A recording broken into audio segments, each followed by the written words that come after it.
ईरानी सरकारी मीडिया के मुताबिक अमरीकी अफवाज की जानिब से आबनाए हुर्मुज़ में ईरानी ऑयल टैंकर को निशाना बनाया गया। जवाबी कार्रवाई में ईरान ने दुश्मन के यूनिट्स पर मिसाइल दाग दिए। ईरानी नशरियाती इदारे ने एक अस्करी अहदेदार के हवाले से बताया कि यह कार्रवाई उस वक्त की गई जब अमरीकी फोर्सेज ने आबनाए हुर्मुज़ में एक ईरानी टैंकर पर हमला किया। ईरान के मुताबिक जवाबी मिसाइल हमले के नतीजे में दुश्मन के यूनिट्स को नुकसान पहुंचा, जिसके बाद वो इलाका छोड़कर पीछे हटने पर मजबूर हो गए।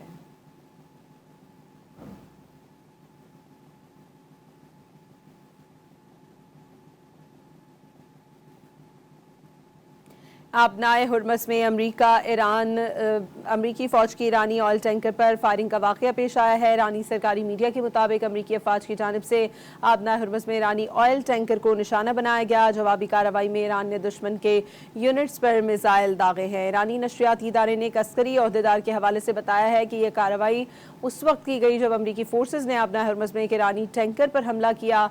ईरान के मुताबिक जवाबी मिसाइल हमले के नतीजे में दुश्मन के यूनिट्स को नुकसान पहुंचा है, जिसके बाद वो इलाका छोड़कर पीछे हटने पर मजबूर हो गए।